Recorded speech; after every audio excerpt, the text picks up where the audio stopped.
এমনি তো চিন্ময়বাবুর মায়ের সাথে সব সময় কথা হয়, আজকে দীর্ঘ সময় কথা হলো। এই সব বিষয়গুলো তো এমনি আমরা জানতাম, তারপর আরো শিওর হইলাম যে আমরা দেখেছি যে আমার দেশে সেই চন্দনধর থেকে গেরুয়াসন থেকে এরকম নামে কি এরকম একটা নিউজ করেছে।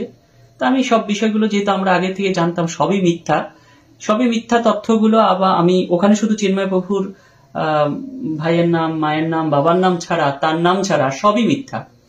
তা আজকে তার মায়ের সাথে কথা বলে বুঝলাম যে এগুলো সবই ডাহা মিথ্যা। যে কিভাবে নির্জলা, মানে ভাবা যায় না যে কতটা নির্মম এরা, নিষ্ঠুর, এদের মধ্যে মানবতা বোধ নাই যে এইভাবে মানে মানুষের নামে মিথ্যা তথ্য সন্ত্রাস তারা ছড়ায়।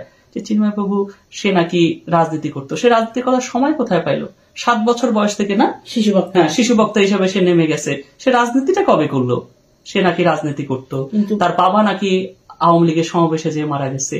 ওই দিনের মানে তার বাবা শহরে গেছে, মারা গেছে। ওই দিনের কার সমাবেশ, আওয়ামী লীগের সমাবেশ ছিল না বিএনপি সমাবেশ ছিল, সেটা তো কেউ দেখার কোনো বিষয় না। ওই দিনে আওয়ামী লীগের সমাবেশ ছিল। ওই দিন তো শহরে, চট্টগ্রাম শহরে সবসময় কোনো না কোনো প্রোগ্রাম থাকে। ওইটা গেছে মানে ওইখানে, হ্যাঁ, তাহলে চিন্তা করেন সেটা নাকি সে ওই সমাবেশে যে মারা গেছে। মানে এতটা মিথ্যা কথা, প্রত্যেকটা তথ্য মিথ্যা কথা। তো মাসিমা, চিন্ময়বাবু কি কখনো রাজনীতি করছেন? ও খারাপ তো সময় পাইছে না সারাদিন। এবার শুনেন 7 বছরের থেকে জনসভা করছে তো, 7 বছর 8 9 এই 9 বছর ও মৎস্য করছে। ছেলে ছোট ছেলে, ছোট বয়স থেকে সে বের হয়েছে, কোনো রাজনীতি করে না। তার বাবাও তো রাজনীতি করে নাই, আপনার হাজবেন্ডও তো করে নাই। ওই প্রাইভেট স্কুল হেডমাস্টার হয়ে এরা রাজনীতি করা। তাহলে আপনি চিন্তা করেন, তাহলে এই যে মিথ্যাচার, কি পরিমাণে মিথ্যাচার ছড়াইছে, মিথ্যাচার ছড়াচ্ছে।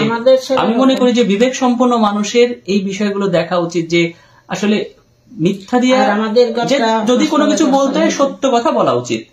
এভাবে মানুষের নামে মিথ্যা প্রপাগান্ডা, প্রত্যেকটা তথ্য আমি দেখলাম যে এরা যে ছড়াচ্ছে চিন্ময়বাবুর নামে, যে আরে বাবা চিন্ময়বাবু হিন্দুদের একত্রিত করছে, এটাই তাদের ভয়। যে একজন সাধুকে এত ভয় যে একজন হিন্দুকে এক করছে, মানে তার সবচেয়ে বড় দোষ যে সে এই মানে বাংলাদেশে হিন্দুরা বিচ্ছিন্ন বিক্ষিপ্ত ছিল, বিভিন্ন মত পথে তাদের এক কেন করছে। মানে হিন্দু কেন এক হবে, হিন্দু কেন বড় বড় সমাবেশ করবে, হিন্দুরা থাকবে একেবারে পায়ে পায়ে পড়ে থাকা বিড়ালের মতন, যে পায়ের মধ্যে লুটুপুটু করে থাকতে হবে। অথবা বনসাই গাছ হয়ে তারা বৃক্ষ হইতে পারবে না, বনসাই গাছ হয়ে আপনি ড্রয়িং রুমে শোভা পাবে। তারা কেন বৃহৎ গাছ হয়ে অন্য পাখিদের আশ্রয় দিবে?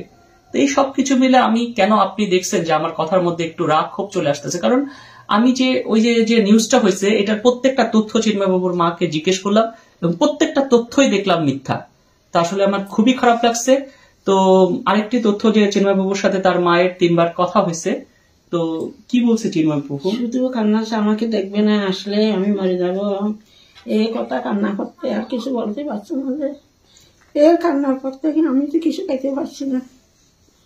আর আমি ও বাবা কিছু চোখে দেখে না, আমি তো নিজে কোলে নিয়ে অফিসে আদালতে সব জায়গায় গেছি, কোলে নিয়ে বড় করছি, কোনোদিন কান্না করতে দিই না।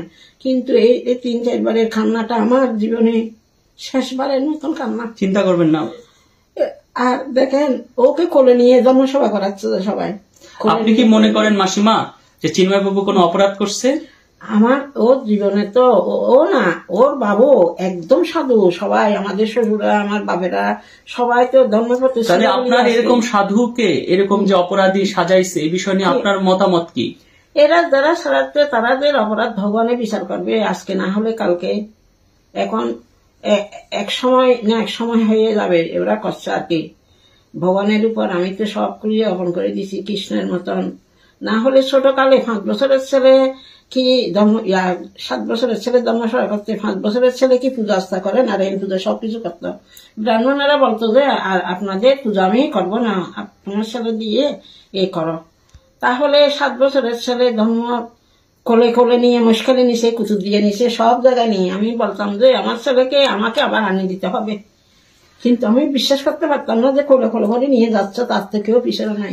মাসিমা, আপনি চিন্তা করবেন, আপনি বলছেন যে আপনি যে আমাদের পরিবারের কেউ কোনোদিন জেলে যায় নাই, কিন্তু জেলে যায় নাই ঠিক আছে, আপনি নিজেই বলছেন যে একটা আপনার ছেলে হিন্দু জাতির জন্য সে আর আমাদের তাকে গ্রেফতার করছে, তো এর জন্য আপনার দুঃখ পাওয়ার কিছু নাই। আমাদের বংশগত বাপের বাড়ির কেউ তো একটা বিড়ি সিগারেটও খায় না, আমাদের বংশ আমার শ্বশুরা বা স্বামীরা বিড়ি সিগারেটও খায় না, কোনো কিছু নেশাযুক্ত নাই, একদম ধর্মপথ। বরঞ্চ আপনি গর্বিত, আগামীতে বাংলায় যেমন চৈতন্যদেবের মা যেমন গর্বিত সচীদেবী, ঠিক সেরকম ভাবে চিন্ময় প্রভুর মা হিসাবে আপনি মানে ঘরে ঘরে আপনাকে স্মরণ করবে। তো আমি আর কি বলবো, আপনি চিন্তা করবেন না, মানে মাসিমা মনে করবেন যে যথা ধর্ম তথা জয়, সত্যমেব জয়তে, সত্যের জয় আমাদের বেদের মধ্যে আছে যে সত্যমেব জয়তে, এটাই সত্য কথা, সত্য জয়লাভ করবেই। যে এভাবে মিথ্যা প্রপাগান্ডা করে আসলে বেশি কিছু করা সম্ভব না। এটা আমার চোখে বাচ্চাতে কেউ অনুকূল নিয়ে, কেউ এক এক ধারা নিয়ে আমরা মিন্দুরা করছে। এ কারণে সবাইকে একজুটা করিয়ে এক পথে কৃষ্ণের পথে আনিয়ে যখন মুক্তির পথে যাওয়ার জন্য করছে আর কি। এটা তার তবু সবাই বলছে রে। সর্বশেষ এক কথা যদি আপনি বলেন কিছু, যে মাসিমা কি বলবেন এক কথায়? এক কথায় বলতে পারতো যে ভগবান ওকে জীবনে বাঁচাইয়ে কোনো মতে হারলে যথায় জন্ম তথায় জয় যদি হয় হবে। আমি তো বারবার বলেছি ছেলেকে, যদি হাসির চা হয় বায়ু উঠবে, কুড়ার চা হলে ডুব করবে, যথায় জন্ম তথায় জয়। ঠিক আছে, চিন্ময় বাবুর মাও বললো আমাদের ধর্মেও আছে যথা ধর্ম তথা জয়, এবং ধর্মই জয় লাভ করবে। ধন্যবাদ সবাইকে।